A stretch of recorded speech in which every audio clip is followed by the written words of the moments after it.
เรื่องនិទានខ្លីស្ដេចលង់ស្រឡាញ់ក្រមុំជនបទក្នុងនគរធំមួយមានស្ដេចវ័យក្មេងមួយអង្គព្រះនាមព្រះបាទសុត្រាវត្ថិព្រះអង្គមានអំណាចទ្រព្យសម្បត្តិនិងកិត្តិយសគ្រប់យ៉ាងប៉ុន្តែព្រះបេះដូងវិញស្ងាត់ស្ងៀមនិងឯកោជាទីបំផុតឆ្នាំនេះព្រះអង្គដល់វ័យត្រូវរៀបអភិសេកព្រះរាជវាំងមានច្បាប់តឹងរ៉ឹងតម្រូវឲ្យព្រះអង្គរើសមហេសីជាកូនមន្ត្រីធំតែប៉ុណ្ណោះនារីជាច្រើនត្រូវបានជ្រើសរើសមកជាព្រះមហេសីប៉ុន្តែមិនមាននរណាម្នាក់ត្រូវព្រះハរតីឡើយព្រះអង្គតែងតែសួរខ្លួនឯងថាតើសេចក្តីសុខពិតប្រាកដមាននៅទីណាថ្ងៃមួយព្រះអង្គសម្រេចស្លៀកពាក់ជាបុរសធម្មតាដោយមិនអោយអង្គរៈព្រះអង្គដឹងហើយធ្វើដំណើរចេញពីរាជវាំងទៅជនបទឆ្ងាយព្រះអង្គចង់ដឹងថាប្រជារាស្ត្ររស់នៅយ៉ាងដូចម្តេចនិងស្វែងរកអ្វីមួយដែលរាជវាំងមិនអាចផ្ដល់ឲ្យបាននៅភូមិតូចមួយក្បែរវាលស្រែពណ៌លឿងទុំនិងវាលស្មៅបៃតងខៀវព្រះអង្គបានឮសំឡេងស្រីម្នាក់ច្រៀងស្រាលខណៈកំពុងច្រូតស្រូវសំឡេងនោះពីរោះរណ្ដំទាក់ព្រះបេះដូងព្រះអង្គដោយមិនដឹងខ្លួននារីនោះមាននាមថាសុភានាងមិនស្រស់ស្អាតដូចនារីរាជវាំងទេប៉ុន្តែមុខមាត់សាមញ្ញបរិសុទ្ធនិងភ្នែកពោរពេញដោយក្តីសង្ឃឹមនាងរស់នៅជាមួយឪពុកម្ដាយជាកូនស្រីឧស្សាហ៍ព្យាយាមនិងស្រឡាញ់ជីវិតសាមញ្ញព្រះសុត្រាវត្ថិក្នុងរូបបុរសធម្មតាបានយាងចូលជជែកជាមួយនាងនិយាយដោយស្មោះត្រង់មិនខ្លាចមិនលួចលើកហើយមិនដឹងថាបុរសនៅមុខគេជាស្ដេចឡើយព្រះអង្គមានអារម្មណ៍ថាជាលើកដំបូងមាននរណាម្នាក់និយាយជាមួយព្រះអង្គដោយមិនមើលពីឋានៈចាប់ពីថ្ងៃនោះមក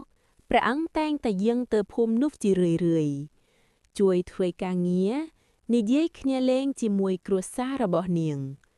សុភាសប្បាយចិត្តជាមួយបុរសម្នាក់ដែលសាមញ្ញនិងមានចិត្តល្អក្តីស្រឡាញ់បានកើតឡើងស្ងាត់រីករាលដាលដោយមិនដឹងខ្លួនប៉ុន្តែព្រះអង្គមានកាយឈឺចាប់ក្នុងចិត្តព្រោះដឹងថាថ្ងៃណាមួយ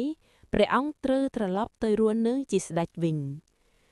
បើនាងដឹងថាខ្ញុំជាស្ដេចនាងនឹងនៅជាមួយខ្ញុំទៀតឬព្រះអង្គគិតថ្ងៃមួយព្រះអង្គមិនអាចលាក់ការពិតបានទៀតព្រះអង្គបង្ហាញអត្តសញ្ញាណពិតចំពោះសុភានាងភ្ញាក់ផ្អើលភ័យ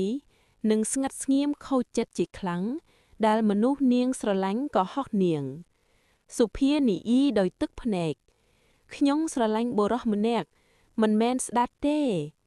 ព្រះអង្គឈឺចាប់ប៉ុន្តែគោរពការសម្រេចចិត្តរបស់នាងទោះយ៉ាងណាក្តីស្រឡាញ់ពិតមិនអាចបំបែកពួកគេទាំងពីរបានដោយឋានៈឡើយបន្ទាប់ពីពេលនោះសុភាតែងតែគិតជានិច្ចថាជីវិតសាមញ្ញដែលនាងស្រឡាញ់កំពុងឆ្ពោះទៅរកកន្លែងដែលនាងមិនដែលសូម្បីតែគិតពេលនេះបេះដូងនាងនៅតែទាញទៅជួបព្រះអង្គនាងសម្រេចចិត្តចូលរាជវាំងមិនមែនដើម្បីអំណាចឬកិត្តិយសទេប៉ុន្តែដើម្បីដឹងថាក្តីស្រឡាញ់អាចឈ្នះឋានៈបានឬអត់ពេលជើងនាងប៉ះជាន់ថ្មរាជវាំងនាងមានអារម្មណ៍នាងជាមនុស្សតូចតាចក៏មានតម្លៃសោះប៉ុន្តែភ្នែកពោរពេញដោយភាពក្លាហានក្នុងរាជវាំងមន្ត្រីជាច្រើនមើលសុភាដោយភ្នែកមិនពេញចិត្តនារីជនបទមកធ្វើអ្វីទីនេះសំឡេងខ្សឹបខ្សៀវឮគ្រប់ជ្រុងនាងត្រូវបានសាកល្បងរៀនអក្សររបៀបរបបនិងការនិយាយមុខមន្ត្រីមានអ្នកខ្លះចង់ឲ្យនាងបរាជ័យប៉ុន្តែសុភាមិនបបង់នាងប្រោសអ្វីដែលនាងមានចិត្តស្មោះនិងប្រាជ្ញាធម្មជាតិព្រះបាទជ័យវរ្ម័នមើលថយភាពអត់ធ្មត់នោះហើយព្រះハរតីកាន់តែស្រឡាញ់នាង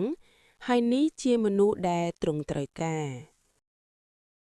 ថ្ងៃមួយមានទឹកជំនន់វាយប្រហារភូមិជនបទគណៈមន្ត្រីខ្លះនៅតែអង្គុយពិភាក្សា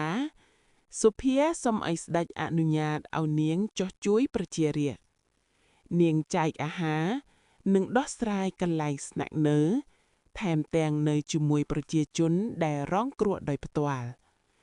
ប្រជារាស្ត្រមើលនាងមិនជានារីជនបទទៀតទេប៉ុន្តែជាស្ត្រីដែលយល់ចិត្តពួកគេសំឡេងក្នុងនគរចាប់ផ្ដើមផ្លាស់ប្ដូរនាងមិនមានឈាមរាជវង្សប៉ុន្តែនាងមានបេះដូងរាជវង្ស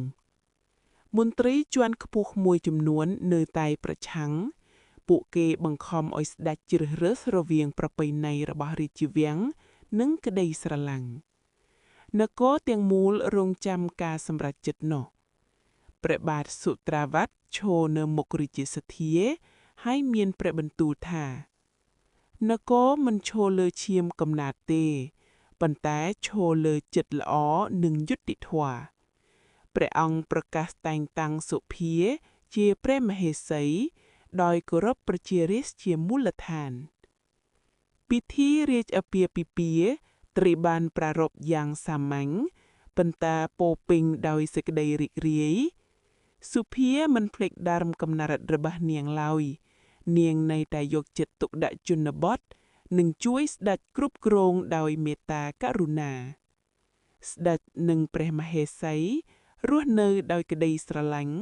មិនមែនជារឿងព្រេងទេប៉ុន្តែជាគំរូមនុស្សស្រឡាញ់គ្នាមិនមែនដោយសារឋានៈប៉ុន្តែដោយបេះដូង